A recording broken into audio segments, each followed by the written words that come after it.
Hello, everyone. Welcome back to the GSMC Chip Shot Football Podcast, brought to you by the GSMC Sports Network. I'm your host, Manny Maradiege, joining you today live on Thursday, October 3rd, to start another week here in the NFL. Week 5 begins tonight with an NFC South showdown between the Buccaneers and the Atlanta Falcons. Should be a good game on tonight.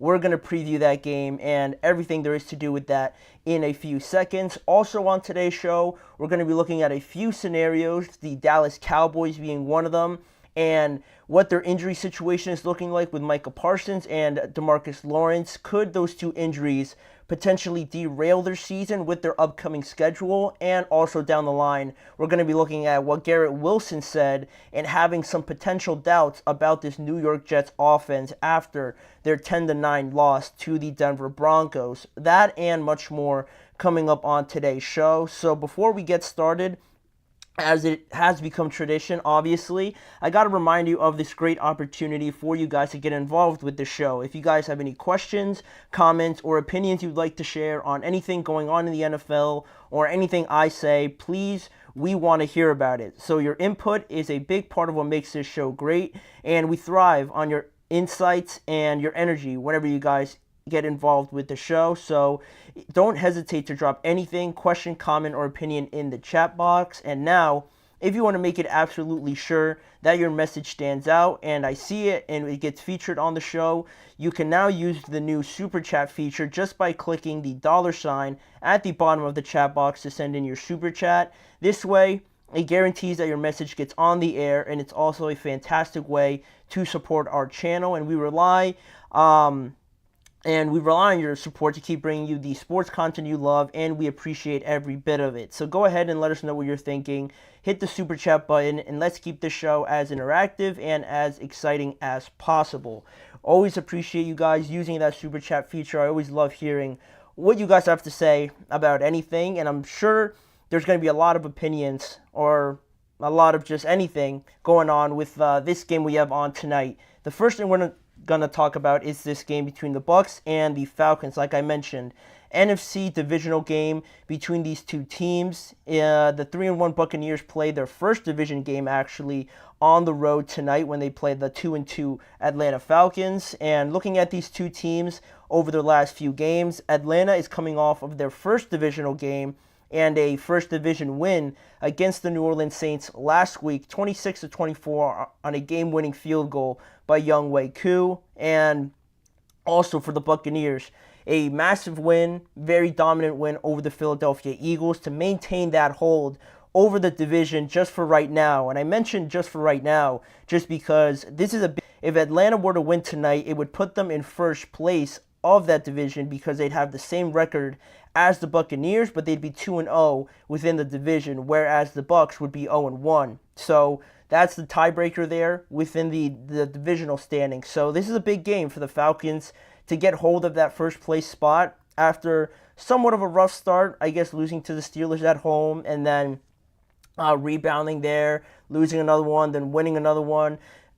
Give and take a little bit of inconsistency there by the Falcons, but this is a great chance for them now to not only beat the Saints, but then also beat the Buccaneers in just the same week. So that's what's at stake tonight between these two teams. And looking at the Falcons first and foremost, we're going to look at some of the injuries, some injury news that they're dealing with. Their offensive tackle, Caleb McGarry, and Bijan Robinson are good to go tonight.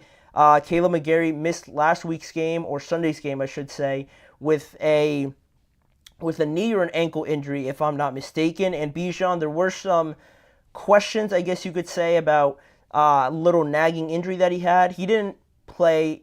If you notice, Tyler Algier, I thought, played a bit more in their game against the Saints. So there is a little bit something there, I thought. But Bijan Robinson is good to go tonight. He's not going to be out or anything like that. But they will be without their starting linebacker, their tackling leader so far this year, Troy Anderson, because of a knee injury, and he is unavailable tonight. He's already inactive for tonight's game.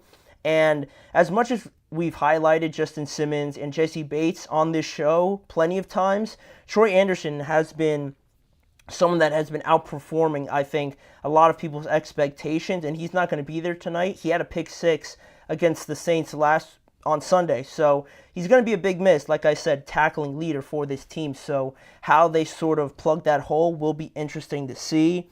And going back to that Saints game, it was a big win, obviously, to jump over the Saints as well with the same record as them now, but that divisional record is what separates them, and now the Falcons are in second place while the Saints dropped to third.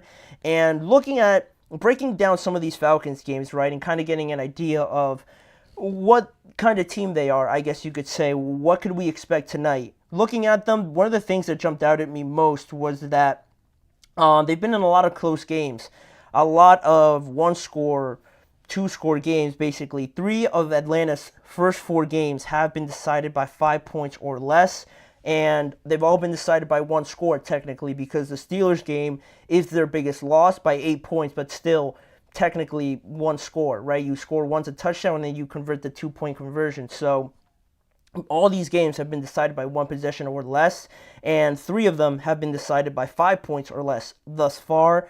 And last week, especially against the Saints, they made some great plays on special teams. On the defensive side of the ball, like I said, Troy Anderson getting that pick 6 to get the win, despite this offense scoring no touchdowns against the Saints. And I know the Saints have a good defense, credit to them, but still, I think with this offense, we're expecting more, right? Kirk's getting paid to play better than this. Drake London's a good weapon. They're just not, I guess, scoring at the rate I would think. Bijan Robinson, I think, is still definitely a lot more production to be tapped into, for sure, in my opinion. And I don't know, it just feels like something is off each and every game. Like the protection's not there, or the decision making's not there, or they just can't convert in the red zone. It always feels like there's something, and it's led to a lot of these close games so far. I'm not too worried about it, but still, it's something that I've noticed as sort of a trend now going forward. And if you look at it honestly, a little bit deeper than just these one-score games and getting a little bit fortunate, if not for those 2 Saints mistakes, Atlanta could have lost this game. If you only really take account the points they scored on offense, they would have scored 4 field goals by Younghoe Koo, and the Saints could have won this game. Not easily, but still with a greater margin, right? If you think about it like that in hindsight, right? Obviously, but they just need to be more efficient, better decision making. The Tampa Bay Buccaneers have a top 10 scoring offense, so it'll be interesting to see how that dynamic works with their defense, how successful they'll be in stopping the Bucs, and if they'll be able to keep up with them if the Bucs are on it today. And that brings me over to the Buccaneers, right? Whereas the Falcons are only missing 1 person tonight, the Bucs are missing a whole lot of guys, right? Kalijah Kancey is still not able to play. Antoine Winfield also obviously not going to play. Trey Palmer, who scored a touchdown last week, he's out with a concussion. And Jalen McMillan, also the rookie wide receiver who could have gotten more snaps tonight, is also ruled out tonight. And their starting right tackle is not playing tonight as well. So definitely dealing with some more hurdles, but they just steamrolled the Eagles last week behind a decent run game between Bucky Irving and Rachaad White. So that was something to build off of as a positive. Their passing game got a lot better too after that game against the Broncos. Mike Evans played a lot better, and they definitely need it going into this game, because if you're not going to have some of your best playmakers, if this running game has sort of kind of picked it up a little bit, it is something you could lean on, definitely, if Troy Anderson is not playing, but we'll see how successful they'll be on that. And this is the Bucs offense that's scored 20-plus points in all games except 1, and 2 games they've had of 33-plus points as well. So they could definitely score when it looks like they're playing pretty decent. They could put up some points. So I'm very interested to see how this all plays out with the dynamic of their defense maybe not being so good. The Falcons missing a critical piece on their defense. You're looking at some of the matchups I'm looking at, and definitely looking at Bijan Robinson and Tyler Algier going up against this Bucs run defense. Their run defense isn't that great. I think it's somewhere like middle of the NFL, pretty much. Not much higher than that. So Bijan, how much can he take advantage of it? How much are both of them used in their running game? Can the Falcons get something going through them? And just in general for both of these teams, the red zone defense against both of these teams' offenses. Who is going to convert on touchdowns and not just field goals, right? Because the Falcons get into scoring position a lot, but like last week, they just don't convert on them. So who's going to convert 3 points into 7 points more often, I think is going to be huge. And Mike Evans going up against this Atlanta secondary. While it got better, Mike Evans in the past has had success against the Falcons. In 18 games against Atlanta, he has 92 receptions for over 1,400 yards and 11 touchdowns, which is the fourth most receiving yards against any opponent among active players right now. So that is something to keep an eye on. How well do the Falcons try and cover him? Who else benefits off of that, trying to get open that way? It's all going to be played out tonight. And to get to my predictions now, finally, it's so tough because I want to pick the Falcons because the Bucs are dealing with so many injuries. The Bucs defense isn't really that great, but it's not like the Falcons have been scoring like 25 plus points, right? I just mentioned that their offense didn't score a touchdown last week, and there have been other moments where they died out in the second half against the Chiefs. It's very worrying to me, and the Bucs offense is actually very good, but the fact that they don't have Trey Palmer and the fact that they don't have Jalen McMillan to sort of step in for him, it's such a toss-up right now. I'm pretty sure the Falcons are favored in this game, so I'm going to go with the Bucs. I think I'm going to go with the Bucs just because I feel like I can trust their offense a little bit more in this game to kind of just not go stale. The Saints had some success against this Falcons defense last week. Passing-wise, Chris Olave played well. Raheed Shaheed had a decent game, so I'm feeling like the Bucs are going to be able to put up enough points to kind of mask some of those injuries on defense. And also, I just feel like Todd Bowles is going to blitz the heck out of Kirk Cousins. So that'll help if it gets home. And I'm going to go with the Bucs. I think I'm just going to go with the Bucs just barely here. We'll see. That game's set to kick off at 8:15 p.m. Eastern Time, so not too long after this show goes off of the air. So we'll make sure to go and watch that game and report back tomorrow. But that'll be the first segment on today's show. Coming up after the break, we're going to look at the Dallas Cowboys. They are also dealing with injuries of their own to Micah Parsons and DeMarcus Lawrence. With those injuries and with the upcoming schedule, is this season already kind of looking like it's in the bins now, basically, right? Are we at a point where we're not feeling too hot with these next couple opponents coming up for the Cowboys? I'll give my thoughts on that after this break. You're listening to the GSMC Chip Shot Football Podcast. I feel like I'm losing my mind. Is everybody in the world blind? Please, Lord, give me a sign, a sign. I feel like I'm losing my mind. Is everybody in the world blind? Please, Lord, give me a sign, a sign. I wanna be the greatest. Everybody on the fake shit. I look around and feel like everybody is the fakest. I make this every day and I'm impatient, hoping one day I blow up from the basement. Statement, the top is so vacant. I don't hear shit that I think is amazing. Waiting for my day when I'm playing sold out shows for 1,000 faces. Hey, give me that crown, get in my way and to be put down. It ain't your place, all this my town. If I want that shit, then I'll get it right now. I'm losing it, the noose it fits. Some losing shit, a stupid myth. You choose to live or choose to dip. You choose to fight or lose your grip and lose a gift. I feel like I'm losing my mind. Is everybody in the world blind? Please, Lord, give me a sign, a sign. I feel like I'm losing my mind. Is everybody in the world blind? We are back now on the GSMC Chip Shot Football Podcast to get into this topic on the Dallas Cowboys. Not a lot of injuries, significant injuries that the Cowboys are dealing with going into their next couple of games. They just managed to get over a bad New York Giants team.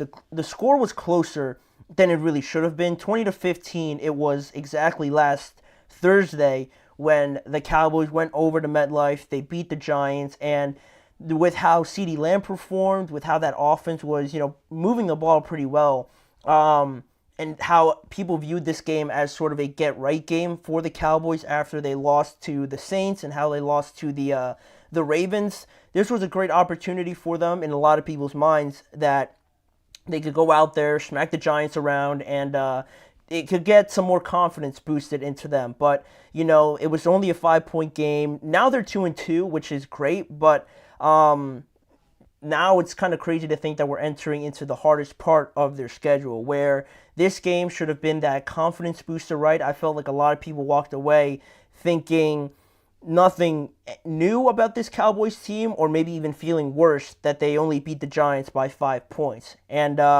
now the worst news coming from that game, not only was it the fact that it was a close game, but also they lost DeMarcus Lawrence and Micah Parsons to some pretty significant injuries, right? Starting with DeMarcus Lawrence, he's expected to be out 4 to 8 weeks because of a Liz Frank injury in his foot. Not a complete fracture or anything like that, but it's just a injury that he suffered in that game against the Giants to the Liz Frank joint in his foot. It doesn't require surgery or anything like that, but he will be placed on the IR and he'll have to miss the next 4 games before he is eligible to come back off of that. So that's a huge loss, obviously, to the weaker side of their team. And just like DeMarcus Lawrence, Micah Parsons also was hurt in this game.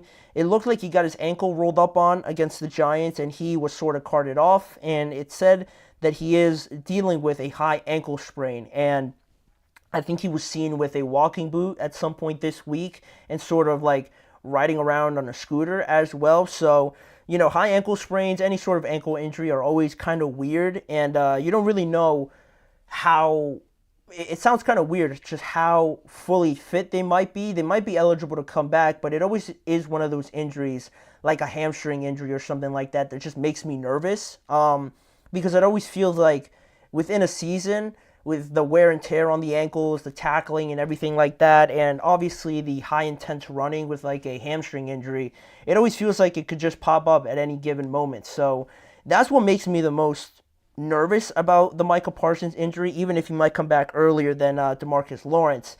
I just feel a little bit unsure of how he'll look when he returns. And then you also have the Brandon Cooks injury. Not really an injury, but just he has been ruled out because he was ruled out yesterday as he recovers from a procedure, a second procedure that he had on his knee.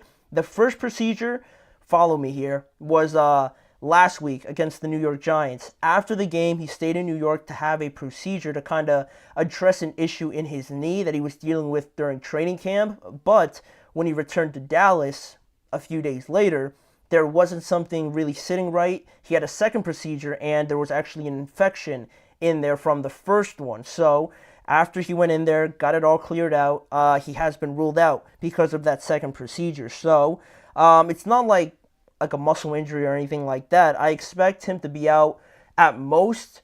Obviously, this week he's already been ruled out, but at most next week, and then he should be back good to go. But those are 3 significant pieces to this team. And now I mentioned their schedule and how they're going to have to face this grueling schedule without 3 of their best players, right? You look at the games they have coming up. We have this week, week 5, at Pittsburgh. Then you come home the following week, week 6, against the Detroit Lions. Then you have a bye week, which is very good for them considering the injuries.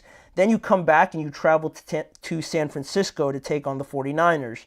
Then after that, you travel to Atlanta to take on the Falcons. Then you're at home for the next 2 weeks, week 10 against the Eagles, and then week 11 at home again against the Houston Texans. And before that, you wrap it all up with a week 12 game at Washington. And without a doubt, these next games that I just mentioned there are without a doubt their toughest period within their schedule. And I don't know for sure in any of these matchups where Dallas can sort of just walk in there and we can confidently say that, oh, they should be favored in this game, or they should be able to exploit this part of whatever team they're playing that week and think that they're going to be able to just win that game. None of these games are screaming or even just saying, just in general, how maybe the Cowboys can win this game. Now, with that being said, I don't think there's any game that they should win, but there are closer matchups like this week against Pittsburgh. Maybe they could squeeze it out if the Steelers defense doesn't get it together. Or maybe against the Lions, they lost to the Bucs. Maybe there's a chance there. The 49ers, they're 2-2. They lost to a very injured-riddled Rams team, and they also lost to the Vikings. They're not unbeatable, is what I'm trying to say. The Falcons, a little bit shaky. I just talked about their offense not being very efficient. That's a close matchup if you can convince yourself of that. The Eagles, it looks like they're eating themselves up from the inside out with the problems that they have internally, but they're still very talented. You could look at that matchup as a closer game. And the last one is Washington also. Are you a true believer? By the time they play the Commanders in Week 12, we're going to have a better idea of what this team is, but so far so good for them. They're 3-1 and they're leading that division. Those are the closer games that I mentioned, right? I know I threw Detroit in there, but I don't give them any sort of chance against Detroit. San Francisco, same thing. I mentioned them, but it's in San Fran. Probably some of the injured guys are going to come back. I don't know about Christian McCaffrey, but they're still very good, and the Cowboys have had a very tough time stopping the run, obviously. So none of these games are screaming that the Cowboys should win them. If any of these games, I don't know where they would get a win, honestly. At best, I could see a 6-5 record out of these matchups, right? And that's best case scenario if they beat the Steelers, if they beat the Falcons, if they beat the Eagles, and if they beat the Commanders. I'm not even gonna predict or project that they could beat any of these other teams. I'm giving them 4 wins, 4 to 5 wins there. And those are maybes at best. So I could see at best a 6-5 record coming out of these games over the next, 11 games or so. And that's best case scenario, like I said, and it could potentially be worse because of the fact that there's going to be definitely no DeMarcus Lawrence for a good amount of these. Micah Parsons, again, touchy injury, very delicate as well, so I don't know when he is actually going to be feeling 100% to come back. And Brandon Cooks isn't going to be in Pittsburgh or potentially even against the Lions. So, these injuries are coming at the worst possible time for the Lions. And what's interesting about all these teams as well, if you really look at them, all of these teams can sort of match and line up face-to-face against the Dallas Cowboys' best positions that they have available, in my opinion, right? You look at the best positions right now for the Cowboys are quarterback with Dak, CeeDee Lamb, obviously, Jake Ferguson, and when they're healthy, Micah and DeMarcus Lawrence. Those are their best positions right now on that entire team. And you look at all these teams, and they can match up very well with all of those positions, right? The Steelers would be the closest one. Justin, you'd obviously take Dak over Justin. George Pickens and CeeDee Lamb, closer. Some people might take CeeDee Lamb. Tight end, Pat Freiermuth or Jake Ferguson, pretty much the same thing. And edge rushers, TJ and Micah, among those lines, right? But then everywhere else, you might still be in favor of those other teams' skill positions, like I said. Amon-Ra St. Brown, CeeDee Lamb, Jared Goff, Dak Prescott. In San Francisco, same thing. Debo, Brandon, George Kittle, just CeeDee Lamb on the Dallas Cowboys side of things. Elsewhere, on the Falcons, Kirk and Dak Prescott. Drake London, you'd probably take CeeDee Lamb over him. But tight end, you'd probably take Kyle Pitts. Edge rushers, probably the Cowboys. Still very close. The Eagles have talent all over the place. Same thing with them. Houston, same situation. And the Commanders, the way they've looked right now, probably a lot closer than you think. So with all the advantages the Cowboys might have with those positions, all these teams are very well equipped to also match them in those spots. And not only that, all of these teams love to run the ball. They run the ball very well, or they're at least very committed to doing it throughout the entire course of the game, which hasn't spelled out a great result for the Dallas Cowboys over the last few weeks. So to kind of look at the question now, are they able to overcome these injuries to sort of keep them afloat throughout the rest of this schedule and be in a position where we're still talking about them like a playoff team? I would have to say probably not. I just don't know where I would see any sort of silver lining for them for me to think that like 6-5 is as best as I could give them. That would be their record at that point in time by week 11 or week 12. So, that's still an okay record, but it's basically what they have right now. And, that could be best case scenario, but you could be looking at also like a, I don't know, probably like 8-loss team by then if you give them some 3 losses as well. And then from that point on, with the way the NFC is going, it doesn't look great at this point in time. So the worst part about this team, and I'll say it again to kind of wrap it up here, I don't give them that much of a chance because the main reason is that they're usually, when you're like 2-2 or something like that, like take the 49ers or something, right? They're 2-2, or the Rams, they're 1-3. They're waiting for guys to come back. So it kind of gives you a little bit of hope, right? Or the Browns with Nick Chubb. But this team, the worst part about it is that we've already seen them at their best. No one is coming back to save them or significantly increase their performance, right? Right now, when Micah and DeMarcus Lawrence come back, that's going to be a big help. But we've already seen this version for the first 3 to 4 weeks. So that version is average at best. They're 2-2, right? The record speaks for themselves. So with them now gone, it could get even worse if that is even possible, right? So the worst part about them is that we kind of already know what kind of team they are, whereas other contending teams are getting better. Some are getting worse and are going to begin to fall off. But with the Cowboys, it's the same story. We've seen this movie before, and they're not going to get any better than what we've already seen. That's the scariest and worst part about this, and why I am very doubtful that they could have a winning record after these next couple of games. It's not looking great. It's going to start with Pittsburgh, and if they could win this one, it's going to be a huge help, because after that, like I said, the Lions, the 49ers on the road in Atlanta, the Eagles in there, the Texans as well. It's not looking great for the next couple of weeks. So if they could get this game in Pittsburgh, it's going to be huge. But even then, I don't think they would even win that game. So we'll reevaluate them after this upcoming week. But it's definitely looking pretty dreadful for the Cowboys now heading into these next couple of weeks. And speaking of dreadful, doubtful situations, we have to talk about the Jets. Coming up after the break, their star wide receiver, Garrett Wilson, had some things to say about how this offense is operating right now.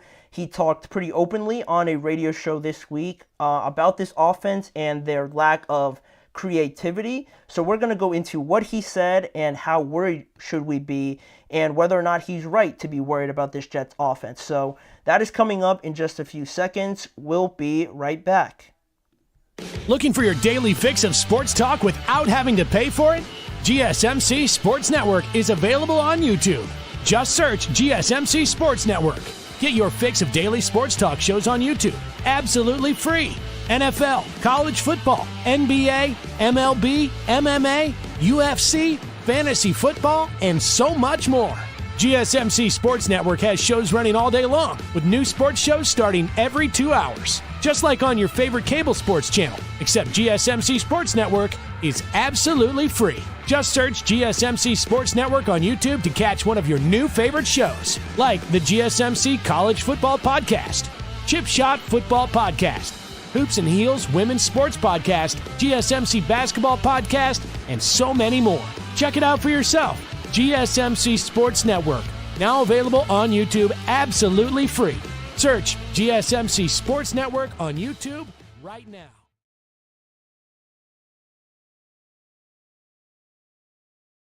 Jumping back into the action now on the Chip Shot Football Podcast, we go from talking about the Dallas Cowboys and them coming off a win, but still suffering more losses than they got positives from that win. We're going to talk and transition now to the New York Jets.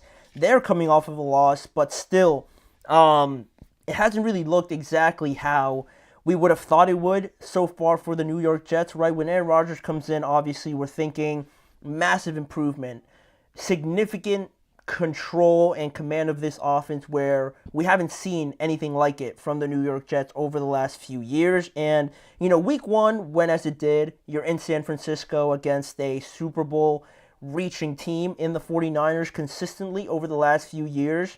the offense kind of died off after a drive or two, and, we attributed that to maybe some rust getting accommodated to everybody, right? No Mike Williams, really. It was Aaron Rodgers' first game, really, with the New York Jets in the regular season, so that one we kind of just swiped away. Week 2, it looked a little bit better. You got the win this time, but still, there were things to improve. And then week 3, against the New England Patriots, it looked like they had figured everything out, right? It looked like they had figured out some sort of formula to generate these kind of performances, right? From their offense, their running game with Breece Hall, also Garrett Wilson looked pretty solid.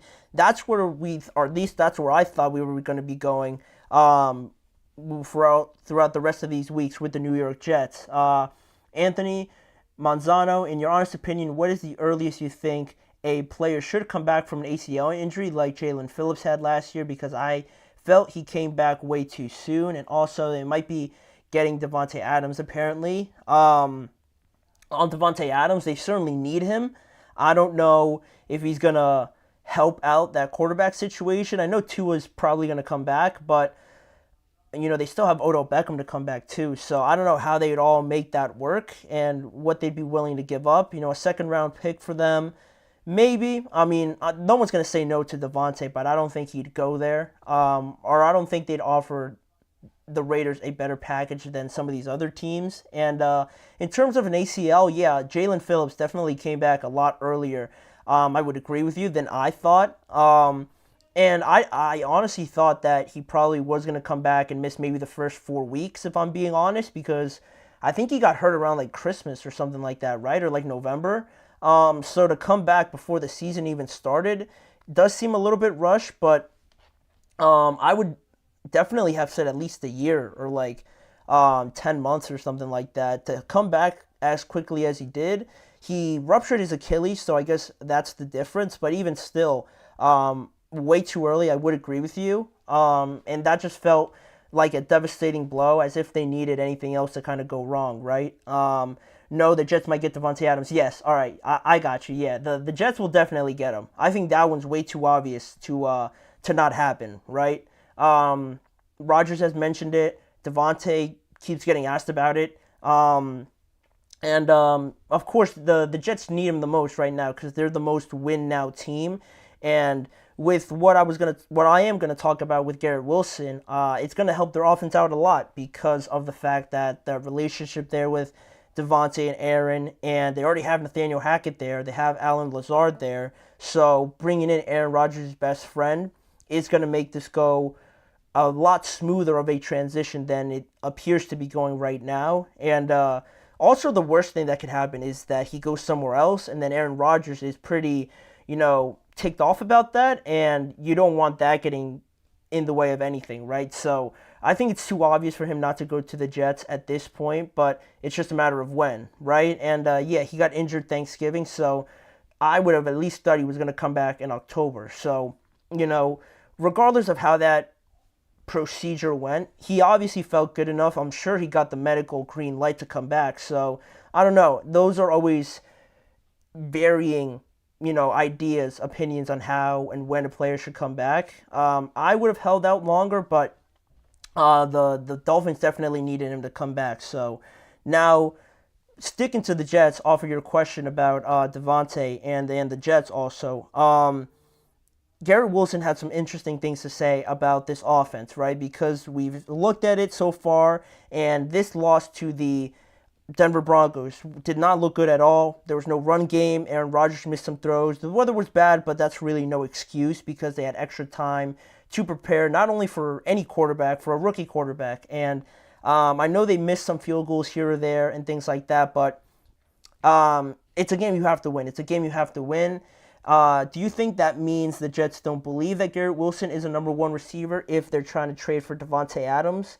I don't think it necessarily means that they're giving up on him or anything like that, or that they don't believe he's a number one. But what separates the Jets from all these other teams is that they have a 40 to 41-year-old quarterback, right? He's not going to be able to play for probably the next 3 to 4 years, if maybe the next year. So they need to get the best out of things right now. And it was unfortunate that he got hurt last year, where they could have ironed out a lot of these injuries. But they're feeling the pressure now, right? They're 2-2, and the pressure that everybody has on them right now, it's either divisional round, conference championship, or a lot of people are going to get fired, right? So that urgency, that pressure to make this work is why I think more so they want to get Davante Adams in here to make this as much of a juggernaut team as they can, to try everything they can at least. And if they fail, they've tried everything, right? It's not like they missed out on Davante Adams, right? They went out, they got him, and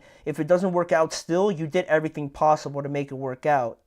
And then that way, if you get fired, it's not for a lack of trying, right? So that's really what separates the Jets from maybe the Saints or the Steelers or even, the Commanders, right? They're all sort of building a team, whereas the Jets have this year and maybe next year to get something out of this team before they kind of, blow it all up. So it alludes to the fact also that, Patrick, now, what do you think about the Bengals kicker, Johnny? That's a good one. That's funny. That's a funny one. Back to Garrett Wilson. That's where I was going. He was on the Bart and Hahn radio show this week to voice his concerns about this Jets offense, and he had a lot to say, so we're going to go through it and just bear with me because there are some things that I picked out from here that I thought were very loud apart from everything that he said. He said, "I don't think we do a lot of different stuff, to be honest. I watch football on Sundays and I see a lot of teams mix it up and stuff like that. I don't think we do that. I think we know our identity. It's just about going out and executing it or figuring out if it's going to work.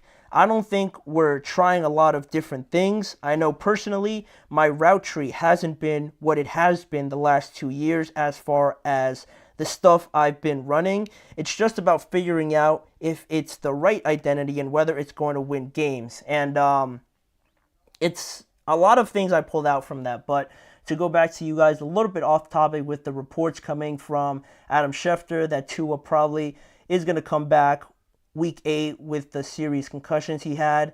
Do you think it would be safe for the Dolphins maybe to keep them off the field till week 11 or 12? I would probably opt for that option. For him to come back week 8, I know he's not feeling any symptoms or anything like that, but it's it's happened a couple times now, and I know it's his decision and everything like that, and in a way, the Dolphins, don't have a right to be like, we don't want you to come back, right? He's under contract and they're paying him a ton of money. If he's good to go and he wants to play and, there's no issues medically, it's a weird situation where you almost have to put him back out there. But also you have to gauge the context of how your season's going, right? If they don't win another game by week 8, week 9, and there's 1-8 or something like that, 1-7, then there's almost no point of bringing Tua back, right? Because of the medical history and the record, you're not going to come back and make the playoffs by being 2-6 or 1-7 or something like that. So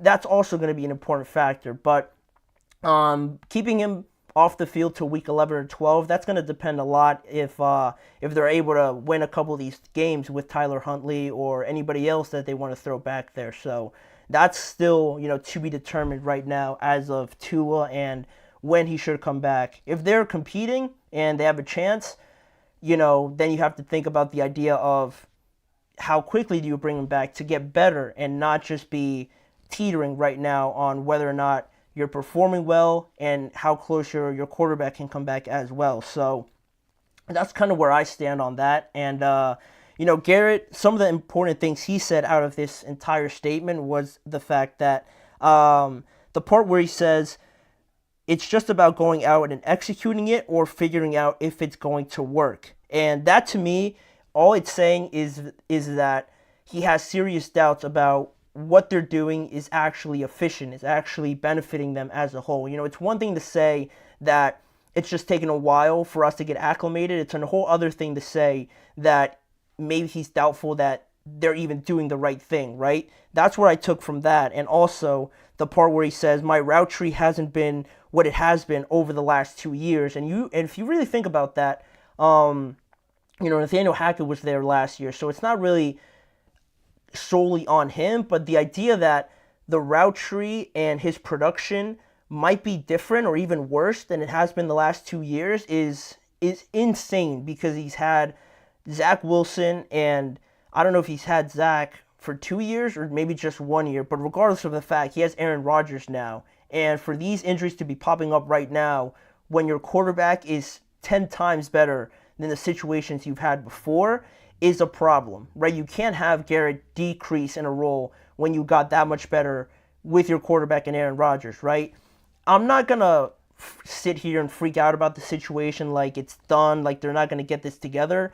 This is essentially the first time they've played in the regular season together, so we can cut them a bit of slack there, but he's on pace right now to have 764 yards, which is a big decrease for a level of wide receiver that he is, coming off of his first 2 years. So that's a bit concerning. He only has 1 touchdown so far in the year. And it's just about, really, for me, getting on the right page with Aaron Rodgers. They're only basically 4 games into it. For as much as the offseason can benefit a wide receiver and a quarterback, being in these moments in regular seasons is going to be a lot different. It just is. And for Garrett and Rodgers through 4 games to look all right, kind of disappointing, they can only go up from here. I expect them to get better from this point on, and Garrett's too good of a wide receiver for him to be questioning this offense. Yeah, it might be a little bit old school with, how he mentions that they don't mix things up or use motion, basically. And, that's just how Aaron Rodgers operates. So they're not going to change the offense and tell Rodgers to run a different offense because he's only going to be here a limited amount of time. So that's out the window. I think it's just a matter of time and Garrett getting accustomed to it, and it's going to work out, at least from this aspect. And the other issues with this team is, offensive line. Sometimes their running game didn't look good in the game against the Broncos, so they have a lot of other things also to figure out. They're at a critical point now, too, where they're playing the Vikings and then they play the Bills, I believe. So if things don't go right, the sky's going to be falling in New York, because this team could be 2-4, or if they win one of these next 2 games, it still will be where we're at right now. So Garrett, interesting comments made from him. It's definitely going to be a situation to monitor going forward, because this is the catalyst for everything they do on offense, right? Garrett and Rodgers is going to be huge in any sort of success they want to have. So how they get over these problems is going to be certainly something to watch as we go on. But speaking about moving on, we have 2 more topics to get to. We're going to preview another game that I think is fascinating between the Ravens and the Cincinnati Bengals after this next break. And also, to close out the show, we're going to be giving you guys my game picks for Week 5. Only part 1, only the first 6 games, and then we're going to finish it off tomorrow with the other half. So a lot more to get to still. Don't go anywhere. We'll be right back.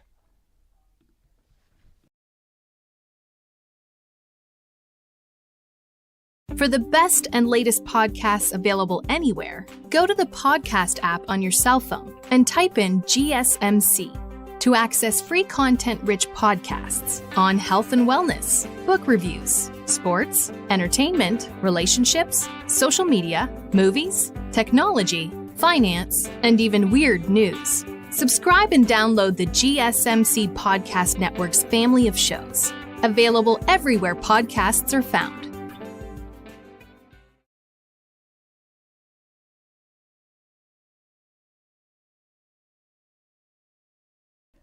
We are back now on the GSMC Chip Shot Football Podcast to preview another one of these games in Week 5 that kind of flew over my head, and I didn't know that it was going to take place already in this season in the NFL. But the first AFC North matchup, right? Being a Steelers fan, keeping track of all these games and matchups, this is going to be a good one for a couple of reasons, right? It's the first one of the year, and Baltimore will be traveling to Cincinnati in a big game for both of these teams, right? After coming off of big wins last year, the Ravens having a big statement win over the Buffalo Bills at home, the Bengals finally getting their first win of the season, albeit against the Panthers. It's a start. They need to get their first win somewhere relatively soon, so that was big for them. And now The Ravens enter with an even 2-2 record, and the Bengals enter this game 1-3. And why I wanted to highlight this matchup is because of the high stakes that come with it as well, because potentially more than any other game this week, this one has the highest of stakes in my opinion, because we're talking about if the Cincinnati Bengals win, they're going to be 2-3, same record as the Ravens obviously, but they'd be able to jump ahead of them because they're 1-0 in the division rather than 0-1 like the Ravens would be, and it would be a big hit for the Ravens after their win against the Bills to now be in third place in the division and with a losing record. That's pretty important, obviously. And then in the other way, for the Ravens to kind of keep stacking these wins to beat the Bills and then beat the Bengals on the road is a great way to build even more momentum, obviously, going forward. And also for the Bengals, if they were to lose, they'd be 0-1 in the division, obviously, and they'd be 1-4. And in this division, in the AFC as well overall, 1-4 is a very dire place to be, and it's not going to get too much easier as well for them based on that fact. So there's a lot at stake here. I truly believe that. We had Joe Burrow even saying this week at some point that he has to be darn near perfect against the Baltimore Ravens in this game. They're obviously feeling the attention, the pressure of this game, and that's why I think it's going to be such a must-watch game. So going into both of these teams, right, starting off with the Bengals, looking at some injuries that they're kind of dealing with. They have a knee injury to deal with for Mike Hilton. He's been listed as questionable. I know he didn't practice yesterday. I wasn't able to catch the injury reports on today. Trey Hendrickson is dealing with a neck injury. He's also questionable. And Jermaine Pratt dealing with another injury. He is also questionable right now. Those are big pieces on the defensive side of the ball. Clearly the weaker side for the Bengals. So hopefully all these guys can play because they're definitely going to need them. And even though their first win came last week against the Panthers, they finally at least got in the win column, right? That's the most important thing. After the first 3 weeks, to finally see yourself win a game is huge mentally, I think. After the first couple games, you felt that maybe you were wronged or that you just didn't play well. You came out flat against the Patriots, and then against the Commanders, you didn't maybe necessarily think you played bad. It's just that you maybe ran out of time. So all those things kind of take a toll on you. So to finally see a win in that column is huge for this team, I believe, going forward. And also, over the last 2 weeks, T. Higgins has been looking better. There's been more of an impact from him in the games, a little bit against the Commanders, but a lot more against the Panthers. And the running game is something that is slowly getting a lot of people's attention with Chase Brown and with Zach Moss.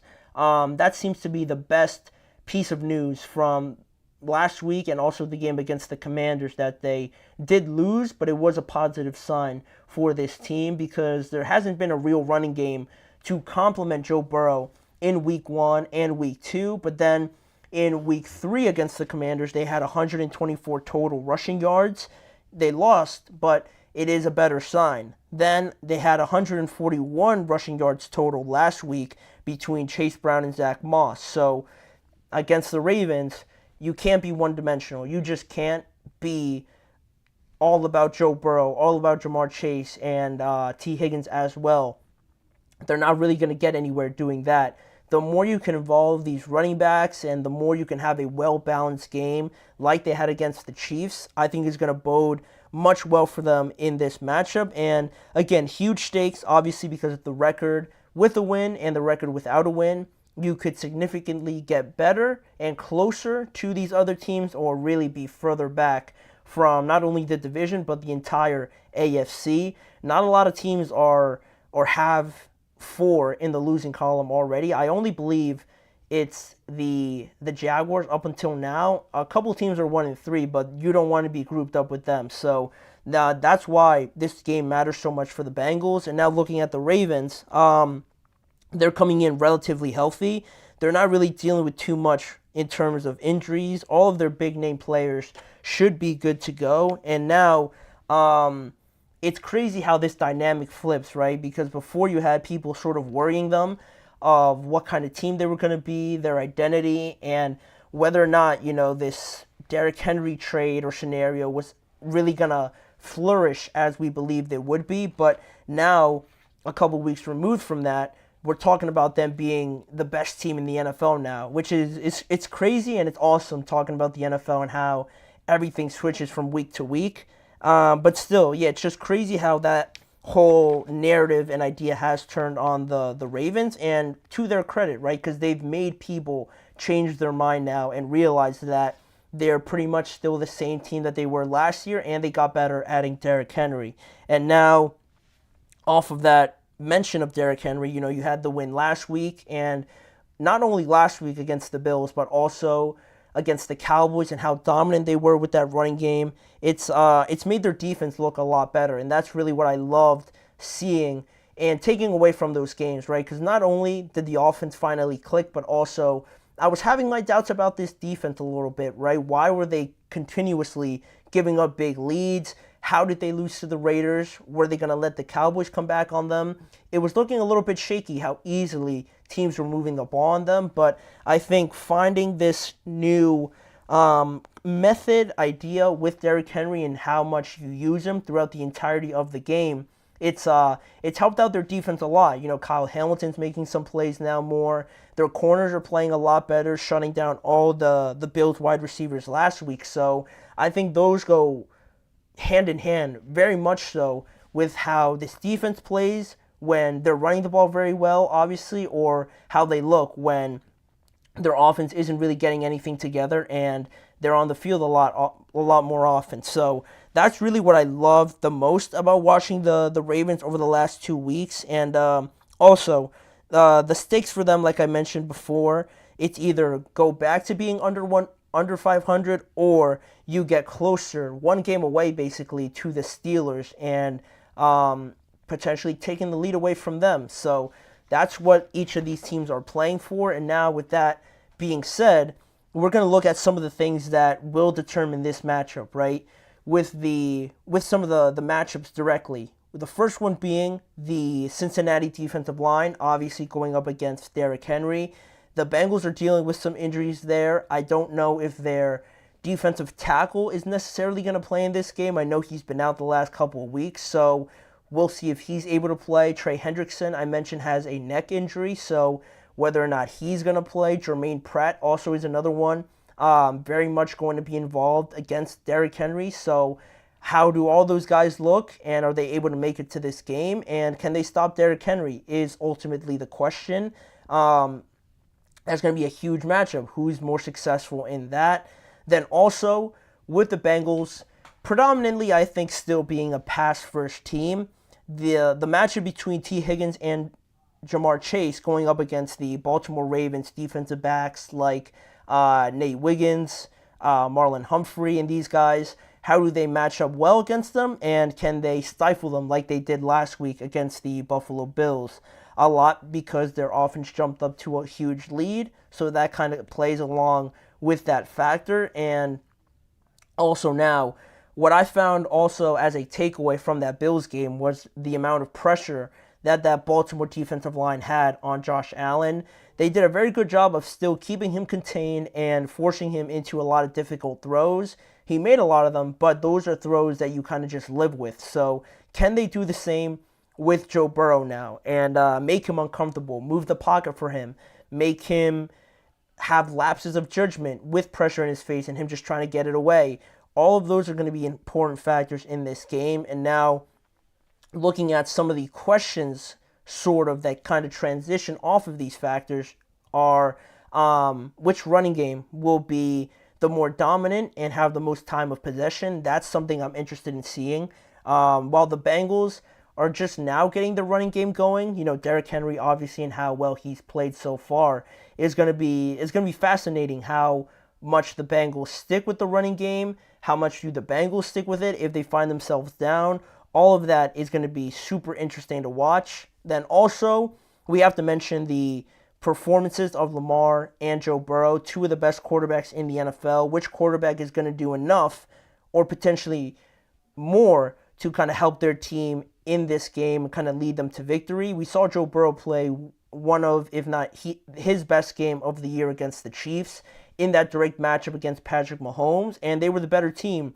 They just kind of shot themselves in the foot with that last play. So can Joe Burrow do it again at home against Lamar? That's going to be really a good matchup to watch. And the last thing I'll be looking at is which team sort of goes out and proves the point. Which team wants to prove a point more and is successful in doing so.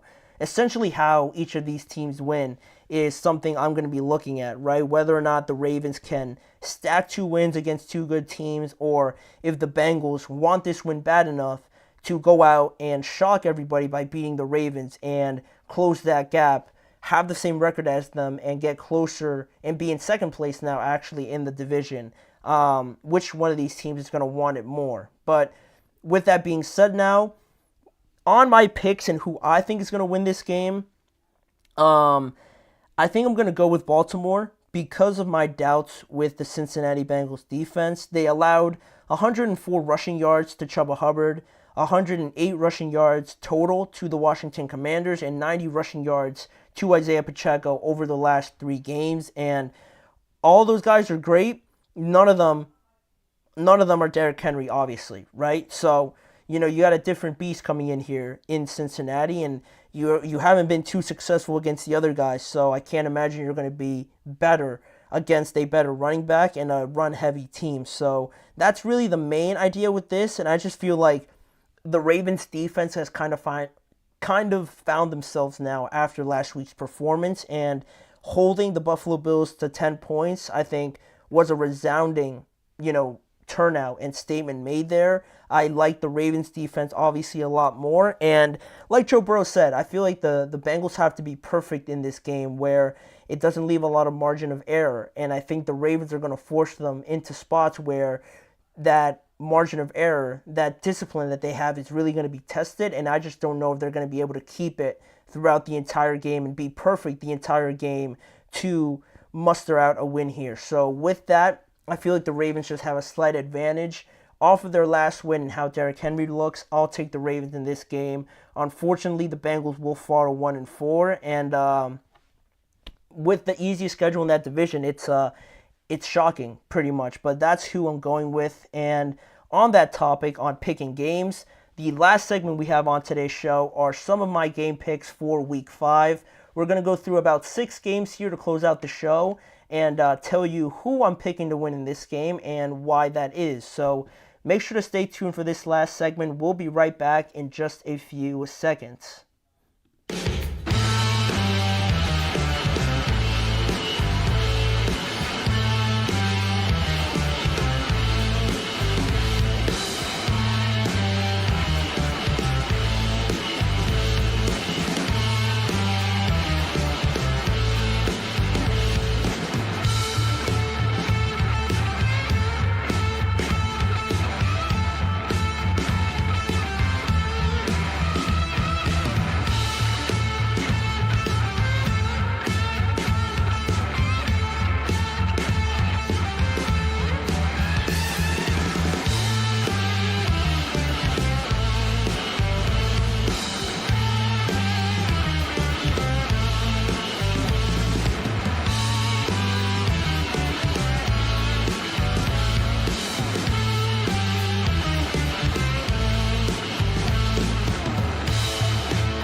Thank you for joining me here on the last segment of today's show, jumping into some of the matchups from Week 5. I got about half of the game slate on here from Sunday. We're going to go through this first half, and then tomorrow, to close out the week, we're going to go through the other 6 games as well, splitting it up as we've become accustomed to doing. So without further ado, we're going to get into that exact game pick and deciding who's going to win out of these 6 matchups that I have on here.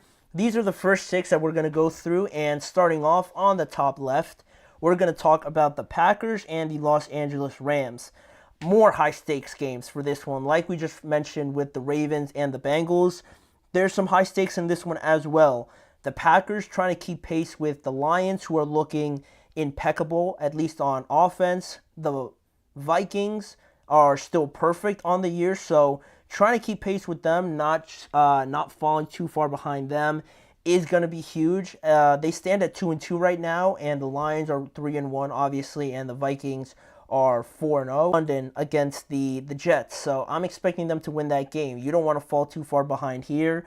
And for the Rams, also another idea of keeping pace with their division. If they fall to 1-4, the way the Seahawks are looking at 3-1, we know the 49ers are going to get better, and even the Cardinals are giving you some sort of life on offense as well. So falling to 1-4 with how the NFC is going as well, it's not the place to be with a team that's just really unlucky with injuries. So there's going to be more Jordan Love in this game. Obviously, he came back against the Vikings, and he almost completed that comeback, but it wasn't enough in the end. And the Rams, like I said, have to play more of a perfect game, I believe, against the Packers because of injuries. They need more plays, more big-time plays like they had against the 49ers if they're going to get some of these wins against good teams. So I'm not necessarily a fan of that. I know it's not their fault, obviously, dealing with these injuries, but they're going to require more out of guys like Tutu Atwell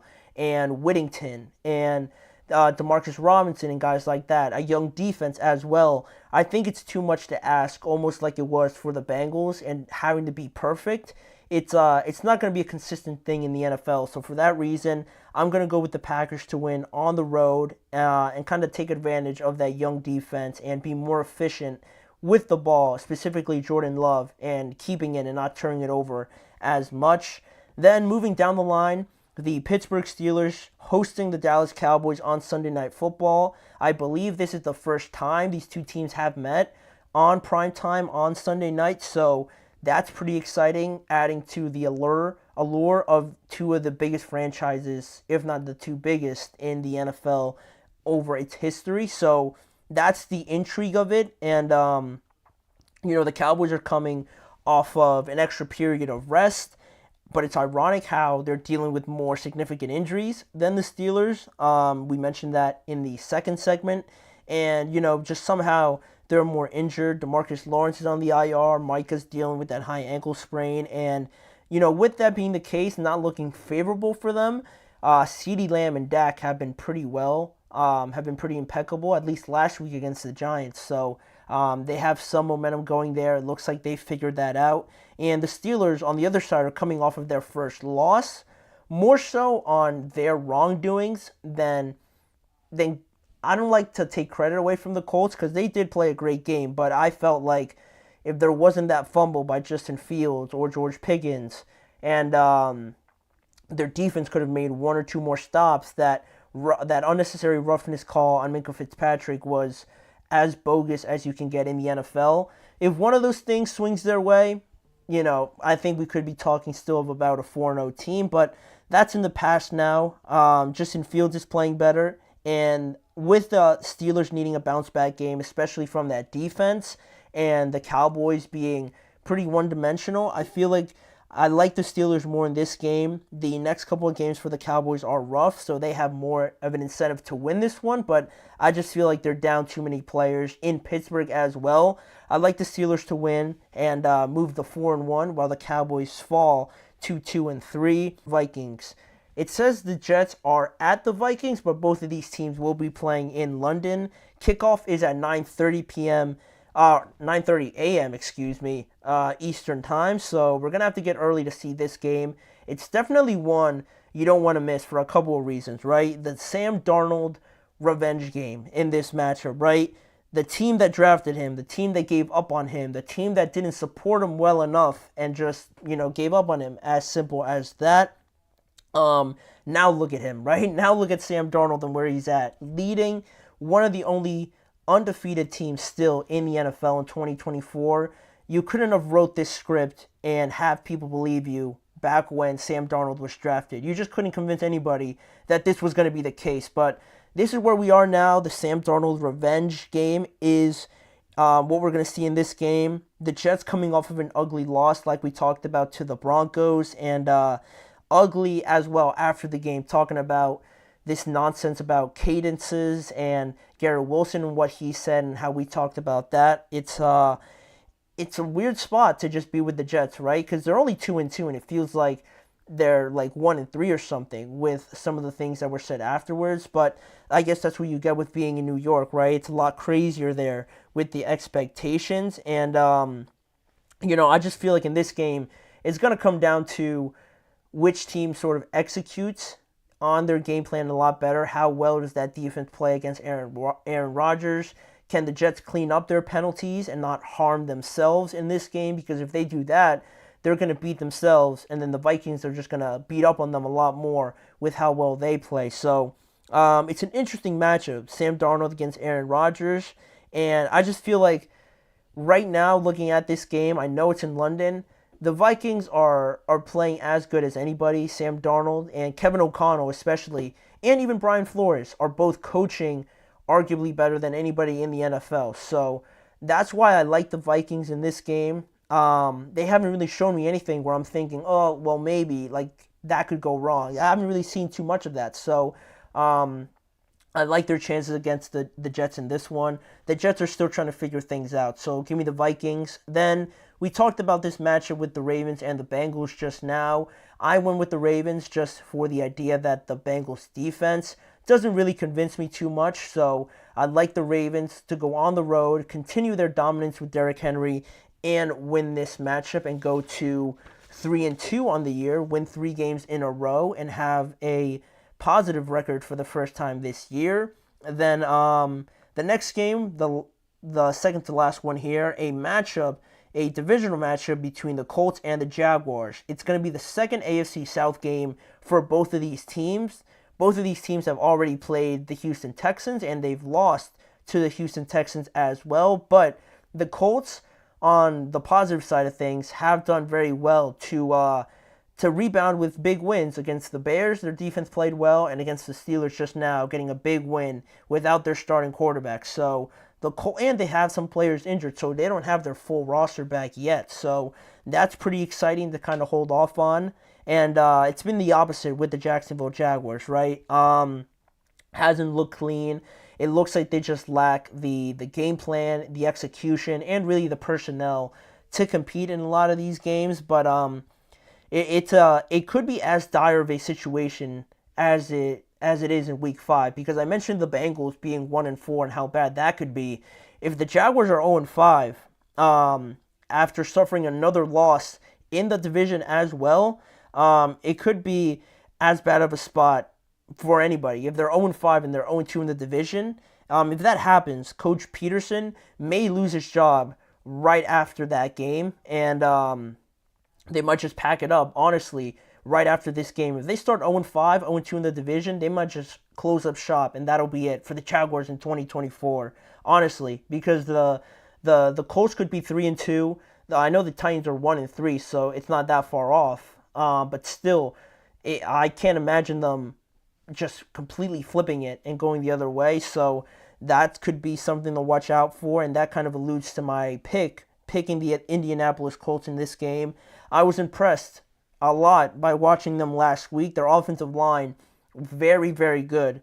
The Lions are the best one in my opinion, but the Colts offensive line isn't talked about as much as it should be. They're a very impressive unit to get past, and also the game planning from Shane Steichen, the running game from Jonathan Taylor as well, and Anthony Richardson when he's in there. If they could just clean up some of the self-harm mistakes and be a little bit more accurate, they're on the right path, certainly. And Anthony Richardson also needs to stop taking all those hits, because he got hurt basically twice against the Steelers, and that's going to help nobody. So I like their chances here. I'm assuming Anthony Richardson will play, so I think they're going to have enough, and they're going to move to 3-2 as well on the year. And lastly here, 2 situations, right?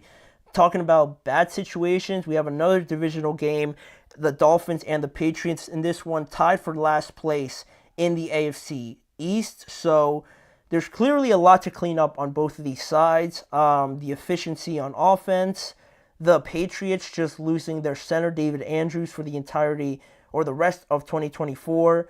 Miami's still figuring out what the heck they're doing at quarterback. Not a lot of positives to take from either of these teams through the first 4 weeks, and the loser of this game is going to be solely in last place of that division. So you can't help but think, right? Like, are we playing to get a win here, or are we playing for draft position now? Honestly, we're not talking we're talking about tanking now, right? But you can't help but think of that way, right?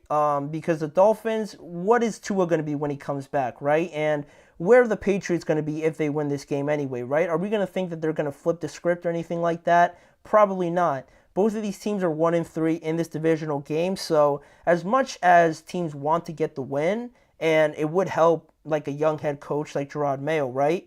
Are we playing to really win this game and, try and get to 500 or something like that? Or are we playing for draft positions now, right, this early? Nobody wants to say it, but everyone's starting to think it with some of these teams. So, that's the situation we face here. I'm not sure that they have more to give, talking about the Patriots here. So we're going to see both of these quarterbacks sort of, I don't want to say it also, but kind of be teed off on, because Anthony Weaver, the defensive coordinator for the Dolphins, is very aggressive. I'm sure they're going to pressure Jacoby Brissett and that offensive line.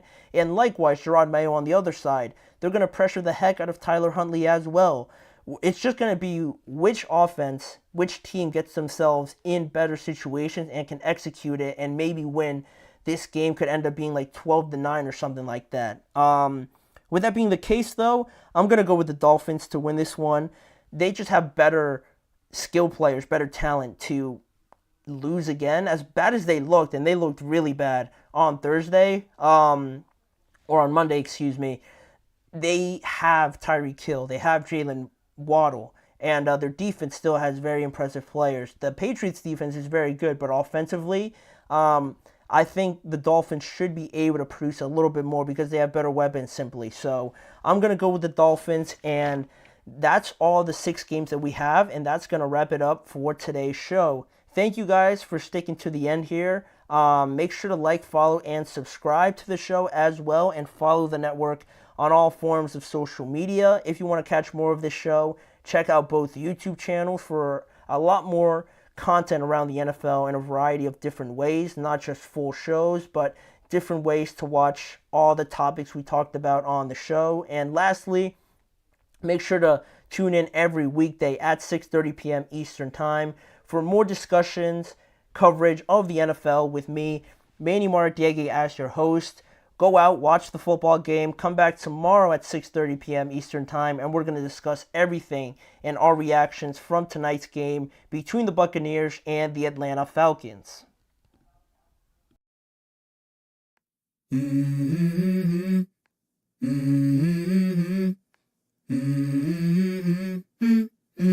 Let's go. I wake up to a little bit of drool on my pillow, feel like it's gonna be a bad day. Yeah, I'm tired of shit.